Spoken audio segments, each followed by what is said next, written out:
Hello friends, स्वागत है आपका अपने चैनल अकीदा स्टडी मंत्रा में। जैसा मैंने आपसे प्रॉमिस किया था कि इन्वायरमेंटल लॉ की लास्ट सीरीज़ में लेके आऊँगी। आई होप आपके एग्ज़ाम काफ़ी अच्छे जा रहे होंगे। तो इन्वायरमेंटल लॉ सीरीज़ की ये लास्ट वीडियो है। इसमें मोस्ट इम्पॉर्टेंट MCQ दिए गए हैं और इससे पहले मैंने जो 2 वीडियो अपलोड की हैं वो भी आप अच्छे से कर लीजिएगा। चलिए बिना टाइम गवाए हुए अपनी वीडियो को स्टार्ट करते हैं। ठीक है, तो पहला क्वेश्चन है पर्यावरण की परिभाषा, मतलब जो इन्वायरमेंट की डेफिनीशन है। वैसे तो बहुत सारी हैं, लेकिन वैसे पर्यावरण की परिभाषा क्या है? Presence of any environment pollutant in the environment, मतलब जो पर्यावरण प्रदूषक होते हैं उनकी पर्यावरण में उपस्थिति को पर्यावरण की डेफिनीशन कहते हैं।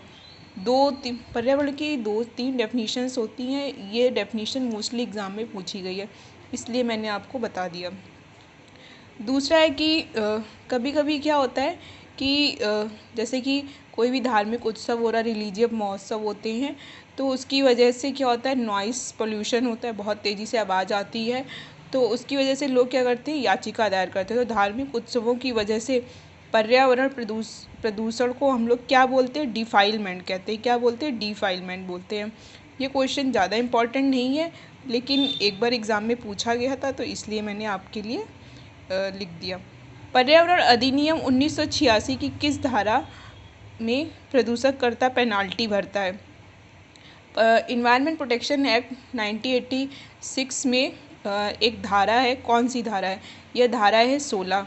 तो ये जो धारा है प्रिंसिपल, ये कहाँ से आया था? ये आया था रियो सम्मेलन से। रियो सम्मेलन में किस चीज़ पर फोकस किया गया था? पर्यावरण और विकास पर फोकस किया गया था। क्यों? लोकहितवाद के लिए। तो जो इन्वायरमेंट प्रोटेक्शन एक्ट की धारा 16 है, उसमें ये बताया गया है, सुप्रीम कोर्ट ने यह आदेश दिया है कि अगर कोई कंपनी या कोई इंडस्ट्री, ठीक है, कोई भी इंडस्ट्री कोई उद्योग को लगाती है, ठीक, और उससे हमारा पर्यावरण प्रदूषित होता है, तो उसमें एक मानक है। उस मानक तक तो कंपनी किसी भी चीज़ को प्रोड्यूस कर सकती है, लेकिन अगर उस मानक से ज़्यादा मतलब लिमिट क्रॉस कर जाती है और हमारा जो एनवायरनमेंट है उसमें बहुत ज़्यादा पोल्यूशन होता है, तो वो जो कंपनी है उसको कंपनसेशन देना होगा और वो पर्यावरण मतलब एनवायरनमेंट में पोल्यूशन फैलाने के लिए रिस्पॉन्सिबल होगी। तो आप इतना याद कर लीजिए, एनवायरनमेंट प्रोटेक्शन एक्ट में जो धारा 16 है, मतलब जो सेक्शन 16 है, वो किसी भी इंडस्ट्री को पनिशमेंट में दिया जाता है अगर वो तय मानक के हिसाब से ज़्यादा पोल्यूशन करती है। ठीक है, चलिए अब नेक्स्ट क्वेश्चन है दून वैली केस। ये वाला क्वेश्चन मोस्ट इम्पॉर्टेंट है, एग्ज़ाम में 3 या 4 बार आया है। दून वैली केस किसको कहते हैं? दून वैली केस बोलते हैं RL&E केंद्रा versus state of Uttar Pradesh, AIR 1985 में।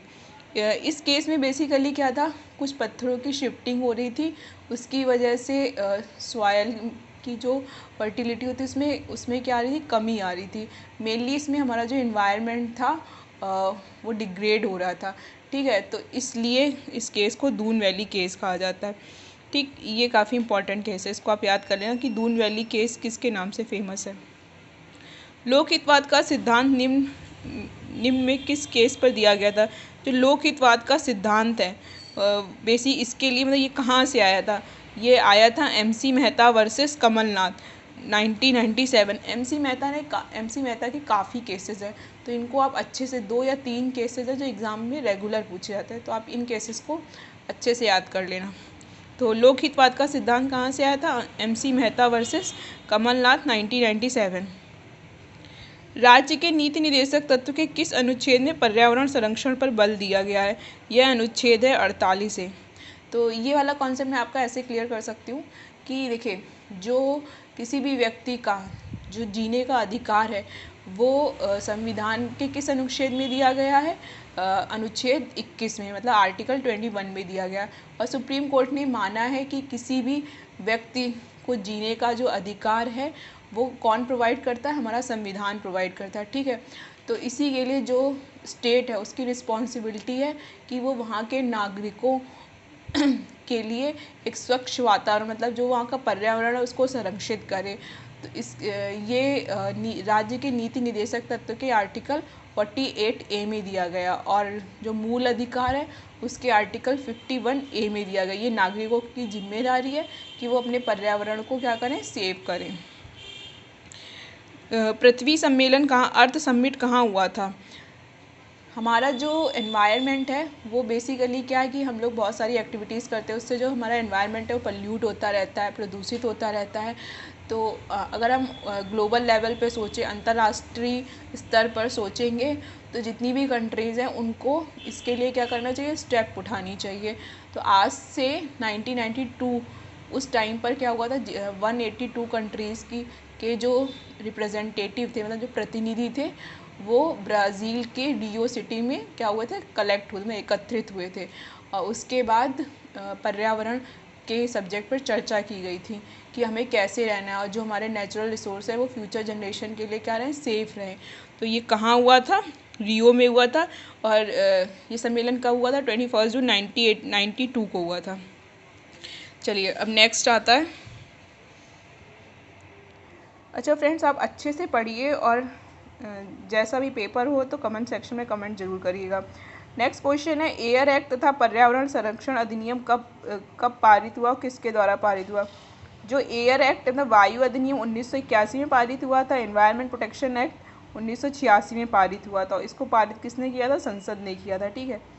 इन्वायरमेंट ईपीए का मतलब इन्वायरमेंटल प्रोटेक्शन एक्ट, पर्यावरण संरक्षण अधिनियम में क्रिमिनल जो लोग कंप्लेन फाइल करने का नोटिस पीरियड कितने दिनों का होना चाहिए? यह मतलब 60 दिन से कम का नहीं होना चाहिए, मिनिमम 60 डेज़ का है।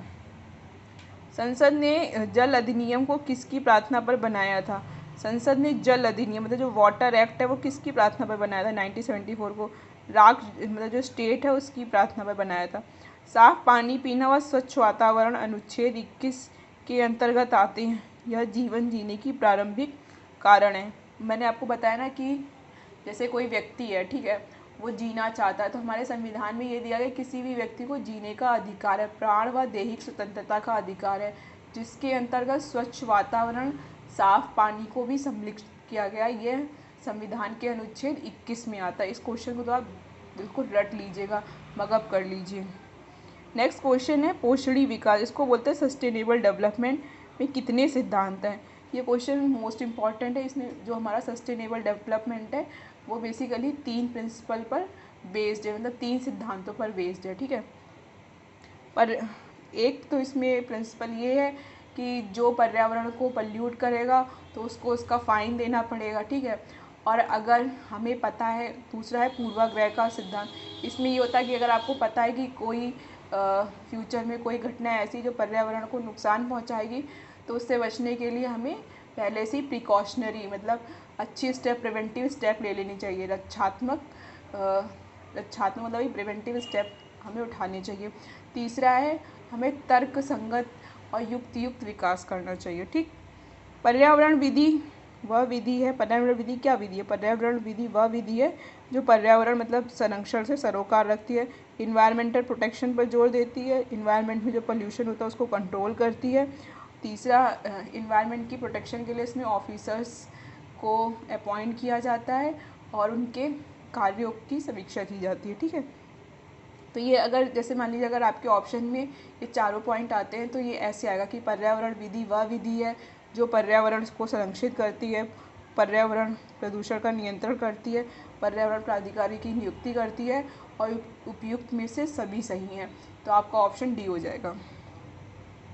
पर्यावरण प्रदूषण का अनुभव किसके समय से किया गया था? इसका अनुभव प्लेटो के समय से किया गया था। तो फ्रेंड्स, आज के ये मोस्ट इम्पॉर्टेंट क्वेश्चन है, आप इनको अच्छे से याद कर लीजिए। इसमें से 2 या 3 क्वेश्चन है जो एग्ज़ाम में फ्रिक्वेंटली पूछे गए। एक तो ये कि प्राण व दैहिक स्वतंत्रता का अधिकार किस अनुच्छेद में, आर्टिकल 21, और जो हमारा पर्यावरण संरक्षण का जो अधिनियम है, ठीक है, इसमें बेसिकली स्टेट के लिए आर्टिकल 48A, आर्टिकल 51A, इसको भी आप देख लीजिएगा, ठीक। तो आर्टिकल 48A और 51A संविधान के किस अधिनियम के द्वारा आए थे? तो ये संविधान संशोधन अधिनियम 42 1976 के अधिनियम द्वारा इनको संविधान में जोड़ा गया था, ठीक। तो आप एक ये वाला भी याद कर लीजिएगा।